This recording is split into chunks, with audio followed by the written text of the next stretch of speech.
Sewing machine. Thread goes on the hook. Normally they have them on top. Some of them have them on the top, like right here. But this one's got it on the back. This is a bobbin. If we want to start our bobbin, we take our thread, kind of put it in and up through the little bobbin hole. And then after it's been threaded, I'm going to look like a doofus and try and unthread this machine. Okay. That didn't happen. So you wind it around the top notch, right here. And then what you can normally just kind of like... 8. Cubby 8. You can wrap it around. I normally wrap it around twice just to make sure the tension's nice and tight. So then pretend it's actually threaded. I'm not actually going to thread it because we're not going to use the machine. But you want to push it over to the right so it clicks. And then when you use the foot, instead of actually sewing, it winds your bobbin. This will spin,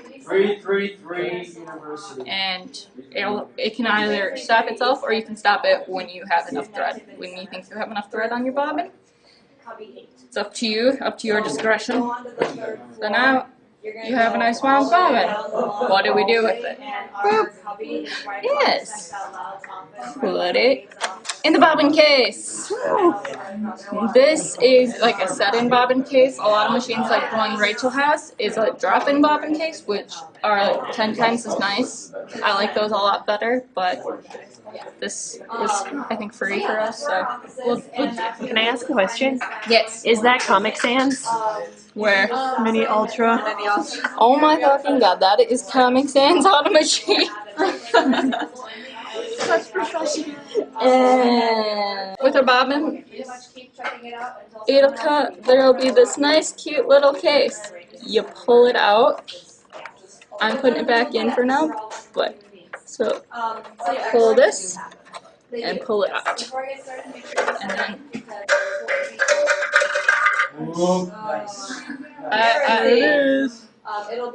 So with this bobbin case, drop the bobbin in, and then find where there's like a little notch and like a tiny little gap.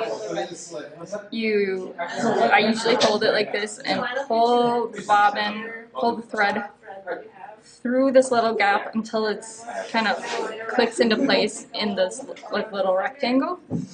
And you have a nicely threaded bobbin and bobbin case. For that, you can then snap it into here. And then if this was nicely threaded, you would pull it, rotate this towards you, so counterclockwise, and let it drop, pull it back up. And if there's thread here, it will pull the bobbin thread up too, so you have your 2 strings coming out back. But we don't have a threaded machine. So in order to thread your machine, you usually do not have a piece of string this long. Apparently it's a lot shorter. But take it, you put it through. Alright, this is confusing. Pull it through this like little hook that'll keep it from like getting stuck on here. You pull it. It has directions, so if you get confused, it'll pretty much tell you. Pull it down, wrap it around, and then this should be up. There's like a little lever here so it doesn't pop out. Like this little thing. And then once it's in there, drop it back down so it kind of falls into the same area. And then you can thread it through the needle. There's the teeny tiny hole in the needle that you have to get it through. I'm not going to do it right now because we would probably be sitting here for the next 45 minutes. So once you get that done, you have a nicely threaded. Well, once you get that done, you probably need to do your bobbin. So what we do then is we sew. You learned that over there, but I will teach you a little bit more things. You have your nice different stitches. These, probably not going to use, but these are like for your button stitches, buttonhole stitches. I'm not quite sure how to use them because I've never used them on this machine. I've only done straight stitching. But these are your main straight stitches. You have your very close together stitches, your normal, and your long stitches. So if you're basting something, or if you're gonna like be gathering, that's a stitch you want to use. So, and then you have your zigzags. They're very good for like doing on stretching fabric, or if you're gonna like for your, not hems, but for your seams, if you want to make sure your seams are nice and tight. Good stitches to use. And then you have your applique stitches, which, unless you know what applique is, you don't need to use these. Those are another topic that we will talk about. If you have questions, come talk to us. But so now, once you pick your stitch out, and you have everything nice and ready, and you have your fabric lined up to go, which you already learned to do with Rachel, you can... I'm just dropping I am just dropping everything today. I'm sorry. You drop the foot. And so once you drop the foot, you can use the pedal and start sewing. But don't just keep on sewing. You want to back it up. You want to lock in your stitches just so they don't come undone. And drop it. Drop your foot. So once you do that, great. So that's how you like basic things for the machine, but I'll kind of go a few more things. This is the tension dial. Unless you really know how to use it, or yeah, just leave it alone. Please don't touch it, please. Because you can pretty much destroy a machine if you turn this and things get really bad. And then down here, you have the bobbin case. But when you take this out, like say if you're doing a lot of stuff, like you're working with fleece, or you have a lot of stuff that will have like a lot of like fat, like little dusty cloth, you can unhook these. And if you can't actually see what I'm doing, pull the cover out and pull this out. And then with like, normally with machines it'll have like a little brush that you can use and brush out the inside. We don't have a brush, pretend there's a brush here. So you can use that to get all the dust out. Do not use compressed air. Compressed air has the chance of pushing things farther deeper into the machine and causing even more problems. Problems aren't good. In order to reassemble it, it actually has instructions, but I will also show you how. See how this kind of forms like a little crescent moon? Little crescent moon. You want to turn it into a full moon.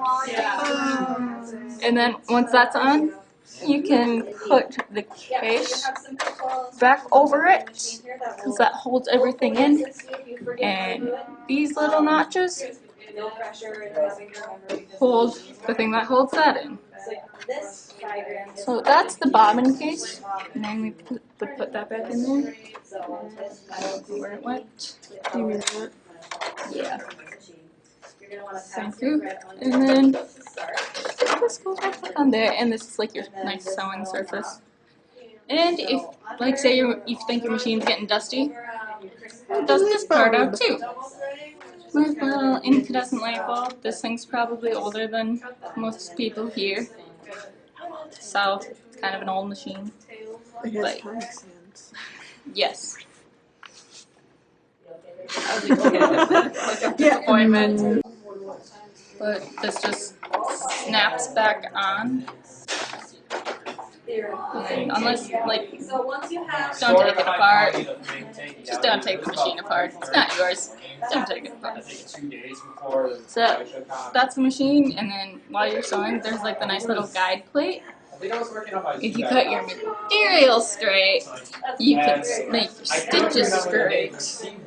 If you make your material straight, if you're like me and try and do it nice and quickly. But it has like the little guiding marks. It has 3/8, 4/8, half of an inch, 5/8, and 6/8, 3/4, and those are on either side.